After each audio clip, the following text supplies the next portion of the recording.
Hello, my loves. Welcome to your reading. It's Marae from Yin and Juice, bringing you a reading this week about a little known astral body called Chiron. And before I get into a little bit about what he's all about, it will be a pick a card reading. So I'll put the timestamps in the description box below, including the little preamble about this guy in case you want to get straight into it, which is fine. On the left, we have the citrine crystal. In the middle, we have the rose quartz. And on the right, we have the purple agate.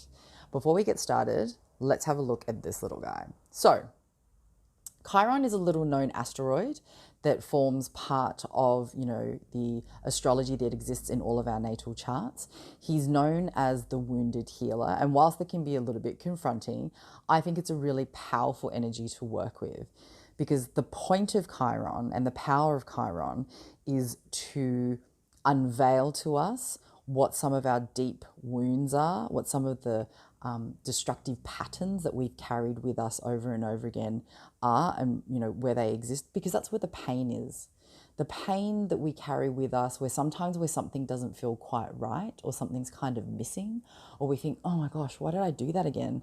A lot of that can be revealed through where Chiron is in your chart. So I would highly recommend going online and getting your natal chart done to see the position of Chiron and where it sits, to give you some insight as to what that means in terms of where some of your wounds are that can be healed. Because I think whilst this is kind of shadowy, icky work, I find it powerful in terms of spiritual transformation, because it really does bring to the surface those wounds that need to be addressed and need to be healed. Sometimes calling it is the most important part, and it's sort of like the first step towards the healing. And it's an ongoing journey too. Some of these wounds are from childhood, potentially even past life stuff that we've carried with us, or ancestral wounds. So it's not just going to be untangled overnight, but what it does give us is insight more into ourselves and how we can support ourselves in our healing journey. And we can work towards that. So that's why I was called to doing a reading about Chiron. So this is going to be specifically about wounds and how we can heal ourselves. So like I said, just take a moment to look at these three piles, and you may choose more than one if you wish, but just take a moment to sort of center yourself and pick which card you want. So let's just get started with pile number one. So I'll also put below the decks that I'm using, but let's just get going with this. So we've got lunar eclipse change, today for tomorrow. The archetype is addict. The clarifying tarot is Three of Swords, the Star, and the Two of Pentacles. So I do have a few more cards, but this is a great start for us to get talking. So for those of you who picked card stack number one, what I'm seeing here is there is heartbreak. There is stuff that's really painful for us in terms of, when something hurts so much, you do get that heart pain. It's that really palpable, deep-seated wounding that really sits with us, and it's really visceral. It's grief, But what I also do see is, with the Star and also with the lunar eclipse for the change, is that healing is possible. Star is a very healing card. It's very much about, finding the energy to be able to go into those healing waters and to recover from that. And the change with the lunar eclipse, lunar eclipses are all about making sure that we're illuminating things that are sort of hidden in the dark. So whilst this isn't necessarily a shadow card, it certainly says to us that we need to look at parts of our lives that require change. It's about addictive behaviors, which is interesting that we've got here.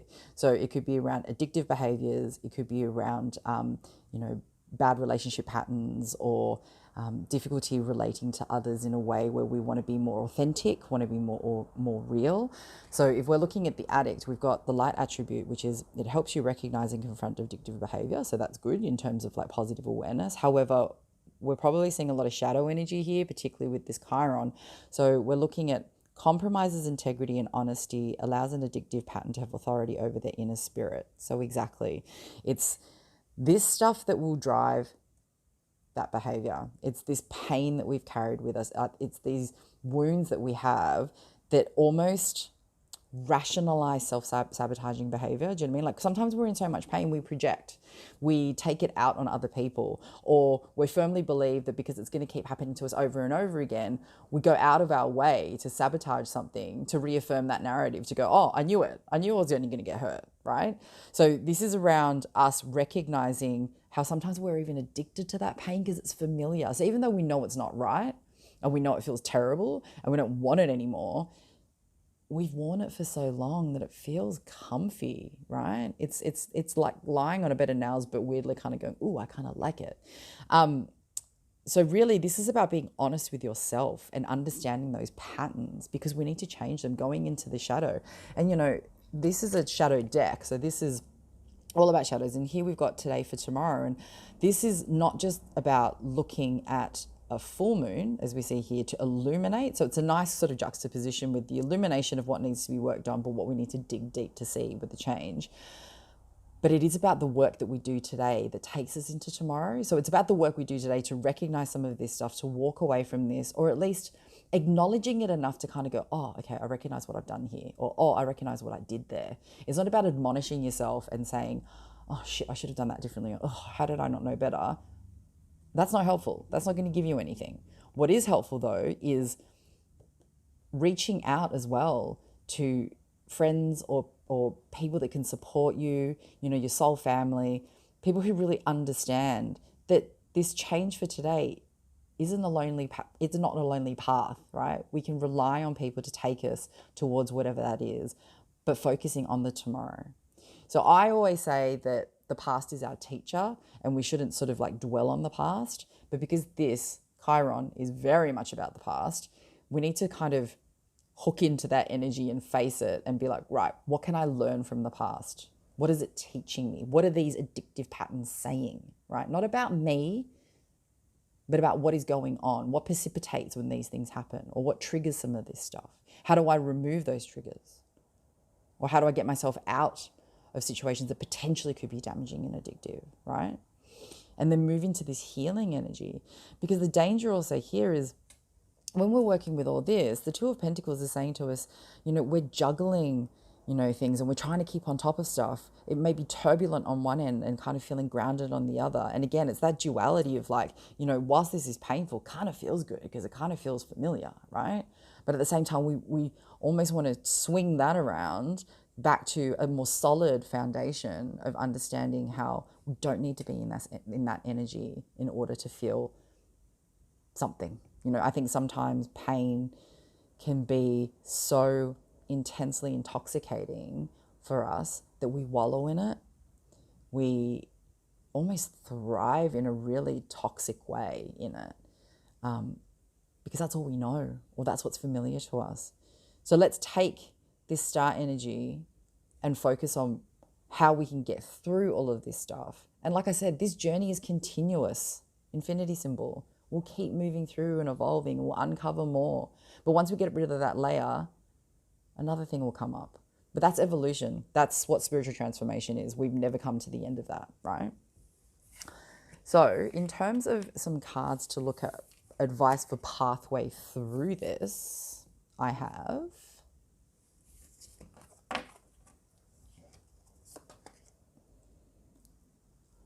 Coreopsis, Wasp Spirit, and Purpose.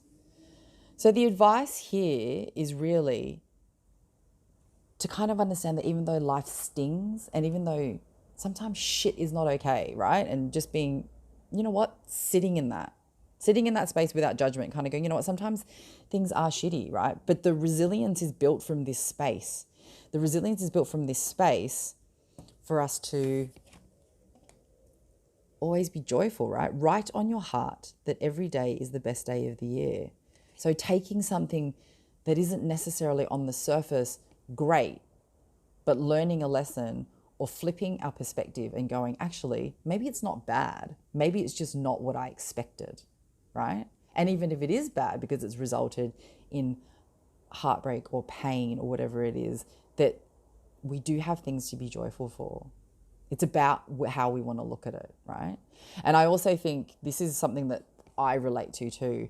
When I find that I'm dwelling in a bit of that space where I'm kind of not seeing enough of that and I'm kind of getting addicted to whatever that looks like, I come back to my purpose. I come back to thinking, what is it that I need to do? What are the gifts that I have that the world needs to see, that I need to share? For some of you, you could be artists. For some of you, you could be parents. For some of you, it could just simply be, my purpose here is to be a really solid friend for people, someone that is non-judgmental, that can be relied on, that is compassionate, that is kind, all of those sorts of things. Or it could be a really specific pathway. This could be, for some of you, a calling card to say, I'm not living my life's purpose. I'm not going towards whatever that light is. I'm not, opening up the cafe that I've always wanted to open up. Or I'm not teaching people about yoga, which is something that I'm really passionate about and I've always loved. Whatever that might look like, sometimes this is really about understanding what that pathway is. And for those of us that aren't necessarily clear on that, fear not. Not everything is going to be revealed for us at the same time, right? Some people are just further along the journey than others because your journey is yours. You were supposed to go on that and be in that place at a particular time for a specific reason, right? Again, it's about that spiritual evolution. It takes the time that it takes. So it's also about, see the flowers here? The joy, taking that joy and that energy of that joy, whatever the things we're grateful for and bring us joy now, taking that energy towards at least making the steps towards that path. You might not know what the end is. And oftentimes the end actually looks vastly different to where we initially thought it would be. I've got a poster up in my house that says, trust your journey. And while some of you are like rolling your eyes going, oh my God, it's true though. Sometimes the journey is what we're not focusing on. We're so focused on what this is here because we're prone to being like, what am I here to achieve? Where am I going to get to? Because it's all about outcomes, right? Rather than being outcome focused, which is what a 3D life teaches us, it's about taking ourselves back. This is a master teacher card. It's taking us back into this energy of 1 foot at a time, 1 foot in front of the other to take us wherever that is. And for some of us, we'll be like, oh, so I've reached that destination and realized, what, that was a really interesting path and I got here, but now I've realized I don't want to do that anymore, or that whatever that looked like, it's kind of changed and the path keeps going. So it's about that trajectory and knowing that it'll diverge, it'll cross, it'll do whatever it needs to do, but there is divine guidance here. There's someone looking out for you, right? The universe has got your back.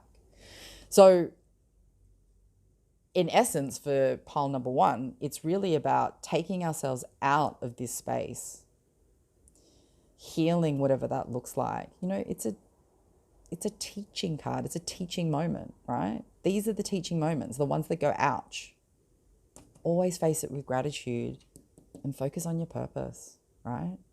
This will teach you that, because from spiritual strength comes the ability for us to see that more clearly. So I hope you enjoyed that pile number 1, and we'll now move towards the next one. Okay, we have rose quartz for pile number 2. So we have Venus, love, Chiron for flies, archetype as the rescuer, ouch. Clarifying with tarot, we've got Wheel of Fortune, Hierophant in reverse, and the Two of Wands in reverse. Well, it's not unusual for people who are deeply connected with their own wounds and their own healings, because often it's empaths that really connect with Chiron energy. They really understand what that's about, for us to head into this energy of the rescuer. So here we've got the light attributes: provides strength and support to others in crisis, acts out of love with no expectation of reward. I mean, that is the key, right? Unconditional. Whereas the shadow attribute is assumes that the rescued will reciprocate, keeps the rescued ones needy. Yes, codependency. So what I'm seeing for pile number 2 is really, what a beautiful card, Venus. It's all about love, but it's about unconditional love, right? I think sometimes in our family patterns, we learn, or we assume, sorry, that love is unconditional, because that's what we're taught, right? That like your parental love or familial love or whatever is unconditional. Let's be honest, unconditional love is something that we need to continuously strive to get towards. It's very hard for us to love devoid of expectation, right? Even as simple as, I'm so kind to them, why aren't they kind to me in return? I do that to myself all the time, to be honest, right? But that's the learning, right? That's a wound, because I was probably lacking in whatever the love that I give looks like, right? And therefore I do have an expectation that it will be returned to me because it was something that didn't exist for me, potentially in my childhood, or whatever that looks like. So for Chiron's power to actually be able to help us through this, it really is about the purity of love. It's about understanding how we can love someone, whether it's romantic, whether it's family, whether it's friends, it doesn't matter who it is, how we can love someone in their entirety with all of their light and all of their shadow. Not, I only love this bit of you, but this bit's giving you the shits.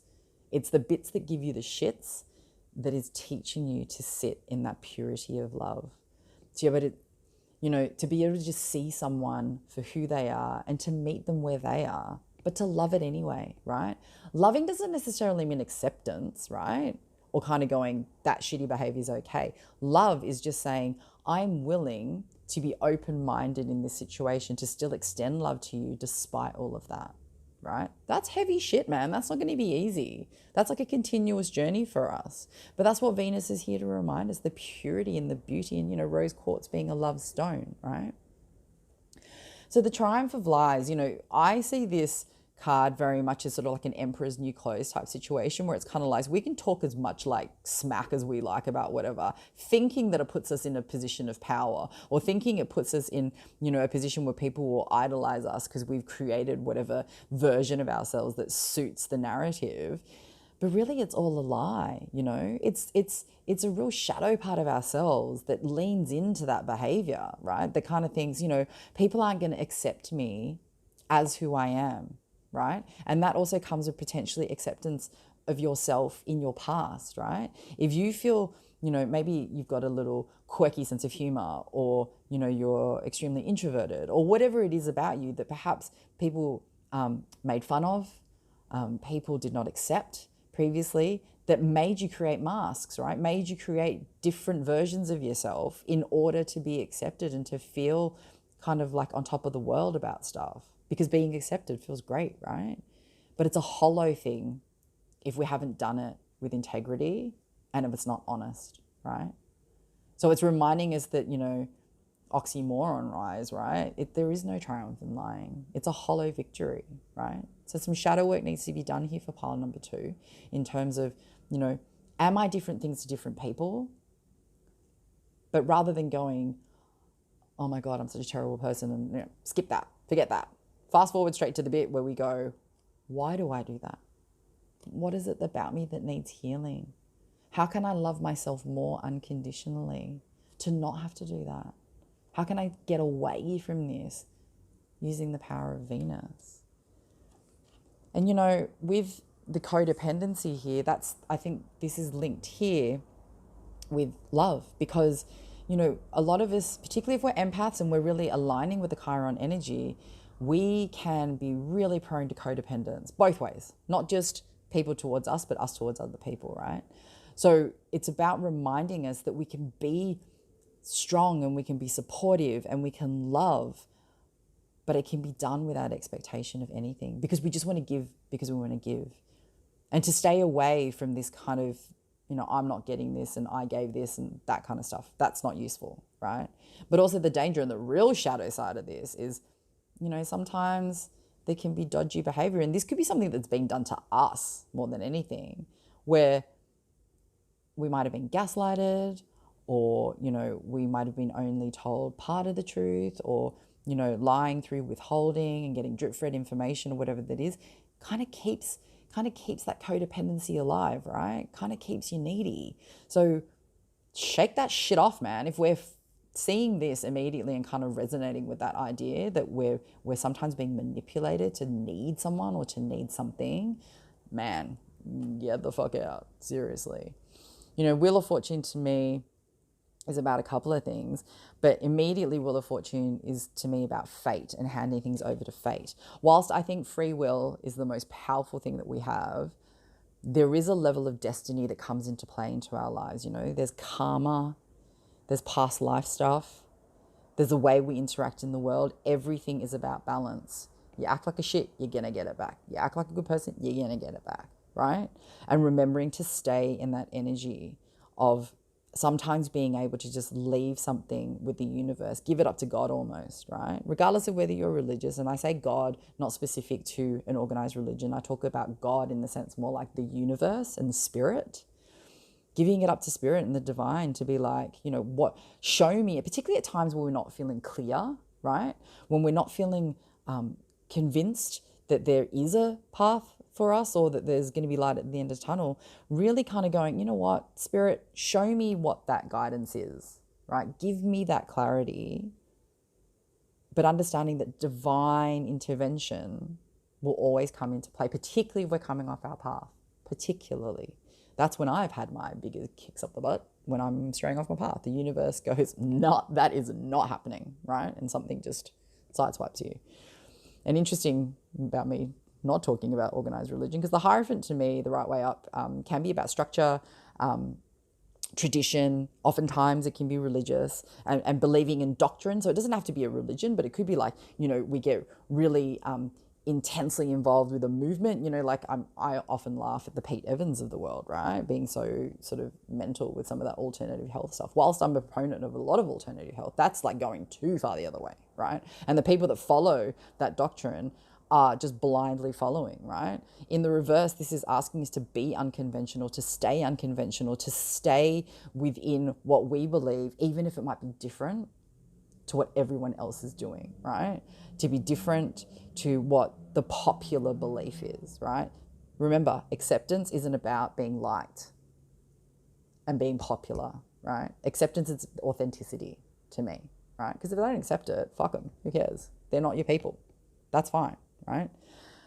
But embracing and breaking ourselves free from the need to be liked or to be right, right? What even is right? I mean, seriously, that's a whole other conversation. But, this is here to remind us. And you've got two majors in these three cards. So this is a big deal for pile number 2, right? This is big shit. This is big stuff. This isn't stuff that's going to be, fixed overnight. This is probably going to be a lifetime's journey worth of stuff, because this is hard work, man. Fulfilling, but to learn to unconditionally love under any circumstance is going to be challenging, right? And then the Two of Wands, in reverse, Two of Wands really is about sort of looking to the future and planning for the future and kind of thinking, looking to the world. I'm gonna bring it up. You can see in this card, he's got the world in his hands quite literally and kind of seeing what those possibilities are. And because it's in the reverse, it's kind of saying to us that it's like, stop seeking external insight, right? Balance is healthy, but we're probably looking too much outside of ourselves, right? We're facing outwards. We're kind of going, what can I build? What do I need? What's going to happen here, right? Don't seek it, particularly from structured ways of thinking. And look towards ourselves. Love ourselves enough, unconditionally enough, in order for us to be able to accept things as they are and not have to be like that. So, in terms of a few cards for advice on pathway forward, little Chiron, gonna skew if. We have the red rose. Again, love. Love's a big theme for number 2. Love is a big theme. And deceit. See? Man. This is this guy's little companion, deceit. We need to stay out of that energy, right? Those masks need to come off. We need to have the strength and fortitude within ourselves. Why can't I pick these cards up? They're damn nails. We need to have the strength and fortitude to be able to be like, you know what, I'm going to remove that mask despite all the people around me wearing them, right? Despite all of the things telling me I should be a certain way, and seek divine guidance Give it up to the universe. They're going to look after you, right? That's a pathway through. We can't lie to ourselves about what needs to be healed.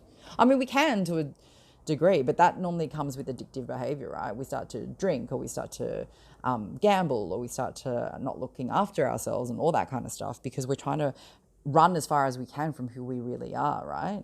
And we're saying, bam, bam, that is not going to happen. So, red rose.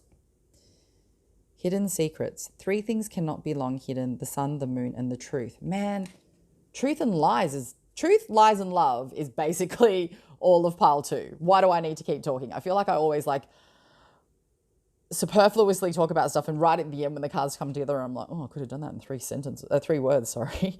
And be here now, hummingbird spirit. The present is the moment. Sit with this. Sit with whatever comes up, right? Feel vulnerable, feel open, but sit with it, because the truth will always find you, right? The truth is there. Deceit is not an option. Stay true to yourself, guys, and just believe that once you work through some of this stuff, magic can happen. Okay, so pile 3, purple agate. Cool. So for pile 3, we have fire element desire, downcast pride. Archetype, we have king. Clarifiers in tarot, we have 6 of Pentacles in reverse, 4 of Wands, and Ace of Cups.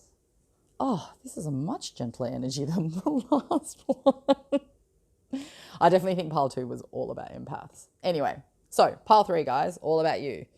We have a lot of stuff around working towards new beginnings with solid foundations and all about happiness and joy, which I love, right? As in end state, looking good.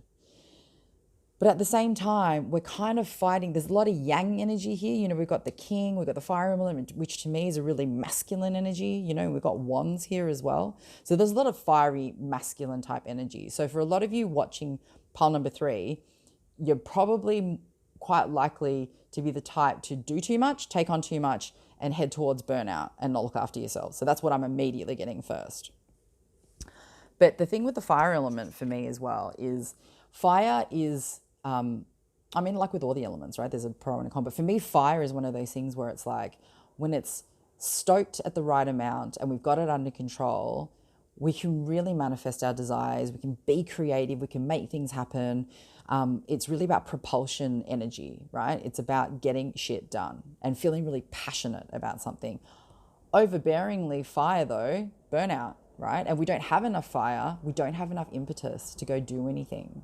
We procrastinate. We kind of go, oh, but what if, and all that kind of stuff, right? So let's just make sure that when we're looking towards Chiron energy, we're not sitting too much in this, because this energy will kind of be like, why can't I heal it faster? Get your shit together. How come that's taking so long? Why is that happening again? That's all that fiery energy, right? Don't do that. Take yourself out of that and see it for what it is. The king we have in the light attribute, enlightened, benevolent leadership, benefiting those in your charge. Shadow, excessive feelings of entitlement, rulership without restraint. So we got some control issues, pile 3, we really need to work with. So there's probably stuff in here, often when we've been hurt and when we've been in, when we've been in situations where we feel like we're not safe, we then want to control, right? We then kind of go, okay, well, if I control my life and everything around me and all the people around me, then I can control the outcome, right? Wrong. That's what this is about too, right? You know, this is about making sure that we're able to be benevolent, right? Without needing to control. And it's about expansion, not contraction, right? And when we're in this king energy in a shadowy way, right? We're using our power for evil and not good, man. And that's just not okay, right? We're feeling like, I'm so hard done by, why me, poor me, and then we kind of inadvertently project or take it out on someone else. That's that excessive king energy here, right? That's not what we want. We want to be like enlightened by some of these wounds and understanding where they're coming from, being able to sit with them, just to sit with whatever those wounds are and just to be okay, you know? Downcast pride, is a card really, look how sad they are. Pride is one of those things that I think it's a dangerous territory to step in. Of course you want to be proud of yourself. I'm not saying that. I'm just saying that pride can head into that really arrogant space, right? Where we're kind of loving the shit out of ourselves too much. Got too much of that going on. Feel like I'm kicking goals all the time and it's all about me and it's all about, what's happening for me. But then when we sit with our quiet moments, right, we're actually downcast or sad because that pride is hollow, right? We know that we're overcompensating on the outside because there's some shit that we need to deal with there that's going to enlighten us as to why we're doing some of this stuff, right? Six of Pentacles in reverse. Six of Pentacles the right way up is very much about give and take, a balanced give and take. And that's, again, balance is big here, right? Balancing how we can propel ourselves forward without being too hard on ourselves. How can we want things to happen without being so headstrong, about needing to get to an outcome quickly, that we're pushing people, we're pushing ourselves, push. Less pushing, right? And more letting things happen. Four of Wands, I love this card. It's one of my favorites. An Ace of Cups, two beautiful cards. For some of you, this is specific for some of you, but I'm seeing new beginnings in a romantic relationship and a solid foundation for existing relationships. So this could also be new start to an existing relationship, right? Maybe some stuff's been a bit tough here. There's been a little bit too much of that imbalance of power. Maybe one of you's been a little bit bossy, not giving enough, taking too much, or it could be happening to you. And this card is an opportunity to go, you know what, how do we have a fresh start? How do we learn from some of this to get rid of that energy in order for a fresh start? But that could also literally mean, new beginnings, new romance, new emotions. I also see aces as well as about the self, because the journey of the tarot takes you from ace all the way to a king. And in that journey, I feel like it starts with you. So this is also a reminder for all of us about filling our own cup first, right? What's going to give us emotional fulfillment from within in order for us to give? In order for us to give and flow and connect with others and to have that sort of happy, stable foundation where we're celebrating joy and, doing stuff together in equal partnership, right? How do we do that and stay out of some of this? And again, the key is going to be Chiron. So, in terms of pile 3, what advice do you have in order to be able to be able to move forwards? We have pink rose. Interesting. We had red rose before. We have lizard spirit. And we have discipline. Okay. So bearing in mind the cards that we had before, discipline to me, I'm sensing, is more about not having too much discipline, not sitting too much in that king energy, in that yang energy, in sort of like almost more expansion, right? And then we've got lizard spirit, which is dreaming the world into being. So rather than sit in that energy of having to do, how about just believing, right? Allowing yourself to daydream, allowing yourself to let some of that discipline go and let that control go and just see what happens, right? See what manifests, see what turns out for you. No surprise, we've got grace and sweetness here. The pursuit of perfection, oh my God, hello, exactly. Then is the pursuit of sweetness and light, right? There is no such thing as perfection because we're perfect in our imperfection. That's what this journey is about, right? But yeah, more of this, be graceful. It's like I say to my clients in yoga as well. It's like, how do you find a little bit more ease in this pose? And sometimes I say to myself, if I'm feeling frazzled, I'm like, how do I find a bit more ease or grace in the moment where I'm panicked or overwhelmed? How can I deal with this a little bit differently? Sometimes it's just about breathing. Sometimes it's about walking away and kind of going, I need a minute. I need to reflect, right? But to face things with less need to be attached to an outcome or for the outcome to be exactly what we want, it's about relinquishing some of that discipline and control and kind of just sitting with it, right? And seeing the sweetness in life and accepting it for what it is. Because this healing journey, it's going to slap you in the face. I'm not going to say that it's not, but ultimately it's going to be incredibly rewarding.